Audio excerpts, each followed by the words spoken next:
أعوذ بالله من الشيطان الرجيم قال رب اشرح لي صدري ويسر لي أمري واحلل عقدة من لساني يفقهوا قولي السلام عليكم ورحمة الله। অতীতকালে মুসলিমরা পৃথিবীর বিভিন্ন স্থান থেকে হজে যেতেন।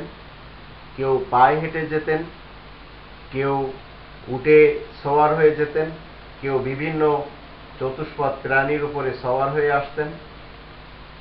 কিন্তু সমকালীন যুগে যারা বিমানে চড়ে হজে যাচ্ছেন, এই বিমানে চড়াটা কি বিদআত? ভ্রান্ত ধার্মিকদের পক্ষ থেকে দুই প্রকারের বিদআত তৈরি করে নেওয়া হয়েছে। একটি হলো বিদআতে হাসানা, একটি হলো বিদআতে সাইয়্যা। ইসলাম ভ্রান্ত ধার্মিকদের কোনো কথা শুনতেই বলে না। কোরআনের আয়াত মতে বিমানে আপনি হজে যান অথবা পানি জাহাজে হজে যান, এর প্রথা অতীতকাল থেকেও ছিল।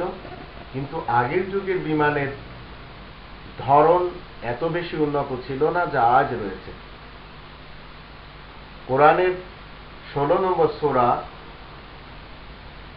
আন-নাহল এর 8 নম্বর আয়াতে আল্লাহ রাব্বুল আলামিন বলছেন, ওয়াল খাইলা ওয়াল বিগালা ওয়াল হামিরা লিতারকাবুহা ওয়া যিনা ওয়া ইয়াখলুকু মা লা তা'লামুন। এখানে যে শব্দটি ওয়ায়াখলুকু মা লা তা'লামুন বলা হচ্ছে, এর ভিতরেই গোপন রয়েছে নিত্য নতুন যানবাহন, নিত্য নতুন আবিষ্কার, যা জোড়াতালি দিয়ে বৈজ্ঞানিকরা তারা সামনে নিয়ে আসছে। বিমানের সমস্ত ম্যাটেরিয়ালসগুলি, পানি জাহাজের সমস্ত ম্যাটেরিয়ালসগুলি দুনিয়ার প্রথম দিন থেকে আল্লাহ তৈরি করে রেখে দিয়েছেন। আর এই উলামায়ে বৈজ্ঞানিক এরা সবাই এগুলি জোড়াতালি দিয়ে মানব কল্যাণের জন্য তৈরি করে নিয়েছেন। তাই আল্লাহ এখানে বলছেন, ওয়াল খাইলা ওয়াল বিগালা ওয়াল হামিরা লিতারকাবুহা ওয়া যিনা ওয়া ইয়াখলুকু মা লা তা'লামুন। ঘোড়া বলেন, উট বলেন, গাধা বলেন, খচ্চর বলেন, এসব যা কিছু রয়েছে এগুলি সওয়ারির কাজে আসে। কিন্তু আল্লাহ বলছেন এগুলিতে মানুষ সওয়ারি হয়, সাজসজ্জার জন্য ব্যবহার করা হয়। ওয়া ইয়াখলুকু মা লা তা'লামুন, আর তোমরা অনেক কিছু জানো না যেগুলি আল্লাহ তাআলা তৈরি করতে যাচ্ছেন, আর তিনি সৃষ্টি করে থাকেন এমন কিছু যা তোমরা জানো না। এখন 34 নম্বর সূরা সাবা এর 12 নম্বর আয়াতে আল্লাহ বলছেন, ওয়ালি সুলাইমান আর রিহা গুদুহা শাহরুন ওয়া রাওয়াহা শাহর। সুলাইমান রাসূলের কাছে বিমান ছিল, আর এই বিমান মাসের পথ ঘন্টায় অতিক্রম করত।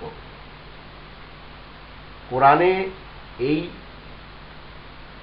জাহাজের ব্যাপারে নূহ রাসূলকে বলা হয়েছে, ওনার কাছে শিপইয়ার্ড ছিল, জাহাজ তৈরির কারখানা ছিল।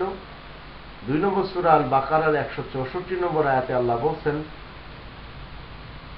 এই জাহাজের ব্যাপারে, এখানে যে শব্দটি ব্যবহার করা হয়েছে ফুলকিল্লাতি তাজরি ফিল বাহরি বিমা ইয়ানফাউন নাস।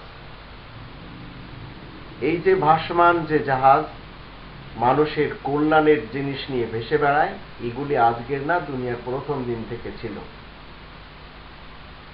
সুলাইমান রাসূলের অধীনে ছিল এই উড়োজাহাজ, নূহ রাসূলের অধীনে ছিল এই পানি জাহাজ।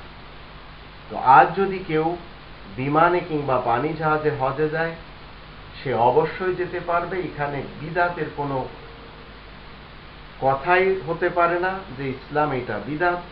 যারা বিদআত মনে করছেন তারা হাজী মোহাম্মদ মহসিনের মতো পায়ে হেঁটে হজ করতে যান, তাতে কোনো সমস্যা নেই।